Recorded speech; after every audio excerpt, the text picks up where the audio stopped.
Mahoro bakunzi ba Bedanora TV, umuntu wese iyo atumbereye iyo aherereye ndabaramukije, nukuri ndabashimira cyane kuko nkomeza kubona muraba ibiganiro bica kuri no chaîne. Ibiganiro ni gwacu twese kuko intumbero yacu nini murayizi, no kwigishanya, gufashanya ku vyerekeye ingo n'imiryango. Ingo n'imiryango nivyo bigize isi yose, nivyo bigize ishengero, nivyo bigize ibihugu, nivyo bigize isi yose. Umubumbe w'isi ahanini ugizwe n'icitwa umuntu, naho ibikoko bihaba ariko umuntu ni wagize isi. Rero uyu munsi ndabashimiye ubwira kandi ko mwongeye kutwizera mukongera kuraba iki kiganiro gisohotse. Uyu munsi ndabasabe dukurikirane. Umuntu akiremwa mu isi yabayeho amahoro, ariko hamaze kuba intambara mu ijuru. Turabizi neza ko Satani yaciye akororerwa mu isi. Rero Satani niwe mwasi wa mbere ku ngo, ibyo twarabivuganye. Niwe mwasi wa mbere ku ngo, niwe ateza ibibazo ingo, agatuma haba ukwahukana, agatuma haba ubwicanyi mu ngo. Ibyo byose birabaho, twarabibonye, namwe mwarabibonye. Rero uyu munsi tugira dufashanye. Uyu munsi reka tufate ko ari intangamarara. Bishobotse tuca tuvuga ubwoko bumwe bw'ubwansi, ariko dufise amoko atanu tuzovuganako. Tuzokurikirane. Iki kibaye ikiganiro ca mbere, tuzoraba ikindi kiganiro ca kabiri, bishobotse n'icya gatatu, ariko tuzoheze ayo moko y'ubwansi ashobora gushika mu ngo canke mu miryango. Rero Bibiri tubwira iki ku kintu c'ubwansi? Bibiri tubwira iki? Dusomye muri Luka ibice 17, 18, dutanguriye ku murongo wa mbere n'uwa gatatu. Aha hari inyigisho Yesu yigishije ku mupfakazi yari afise umwasi wiwe. Reka tubivuga uko tuzohasoma, ariko kandi Bibiri ikagaruka ikatubwira ku ijambo kandi ry'ubugingo. Muri Yohana wa mbere 3:15 havuga ati, uwanka mwene se ni umwicanyi. Ni ikintu gikomeye cyane. Uwanka mwene data wundi ni umwicanyi, kandi murazi yuko atamwicanyi yogira ubugingo budashira ngo bugume muri we.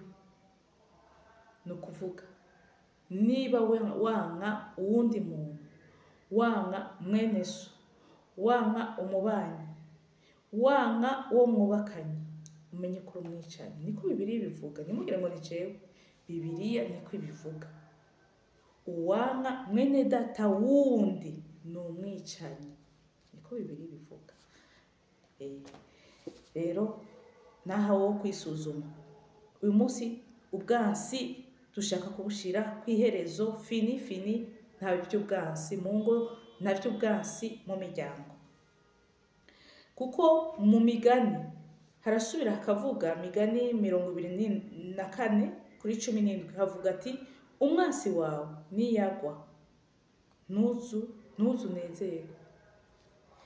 Imigani 25:21 havuga ati, umwasi wawe niyasonza umugaburire. Uravyumva? Kuko murazi yuko Imana ariyo itugwanira, niyo itwirukanira abansi. None kubera iki ugirana ubwansi n'uwundi? Nibibereye ku bana b'Imana, nibibereye mu ngo, nibibereye mu miryango. ubwansi ntibubereye. Ndiko mbona umengo iminota ihava injana, ariko reka tuvuge iki kintu kimwe cyane, kimwe cyonyine, kimwe gusa ubwansi bwa mbere bushobora kuboneka tuburabira mu itanguriro. Bwa bwansi bwa Kayini yagiriye mutoyi wiwe Abeli. Dushake dusome, reka sinza gusoma hanini, reka nitanguriro 4 some ntanguriye ku murongo, reka ntanguriye ku murongo wa 6 dushikane ku 8. Ati Uhoraho abaza Kayini ati niki kikurakije kandi niki gitumye wijiriwe mu maso? Niwakora neza ntuzokwemerwa, ariko nutakora neza icyaha kibunze ku rugi, kandi ni wowe ucifuza, ariko ukwiye kukinesha. Nuko Kayini abarira Abeli murumuna we ati ngo dusohoke tuje mu gahinga. Maze bari mu gahinga, Kayini agurukira kuri Abeli murumuna we aramwica. Bari bavukana kandi bari abana babiri bonyene, bari bakiri babiri mu muryango. Ariko ubwansi Abeli yagiriwe na mukuru we Kayini, Abeli ntiyigeze abumenya habe na gato. Abeli ntiyigeze abona yuko Kayini yamurakariye, yamushavuriye cyangwa yamugiriye akazika cyangwa inzigo. Navyo yigeze amenya, kuko iyo akabimenya niyo ari kumukurikira amubwiye ati ngo tuje mu gahinga. Yagize ngo nagasorti mukuru we amubwiye ati tuje ko peut-être ndakwereke, kuko murazi ko Kayini we yari umurimyi. Bishoboka kuba yamubwiye ati tuje hariya ndakwereke ingene imyungu yanje isa neza. Ariko Abeli ntiyabishira ku mutima ko Kayini ashoboye kumubwira nabi. Rero muri iyi miryango, muri iyi si turimwo, kandi icyo umenya cyo, ubishaka utobishaka uzohura n'umwansi. Ushobora no kutamumenya, ariko ni ngombwa, ubigomba utabigomba, ukiri muri iyi si ntushobora kubura umwansi. Novuga ni uwo mwasi yitwa umwasi kubera iki? Nuko aba yahaye ikibanza ijwi rya Satani muri we kugira akwanye. Ubundi ni umuntu mwiza, ariko acaba umwasi kubera yemereye Satani kuba muri we.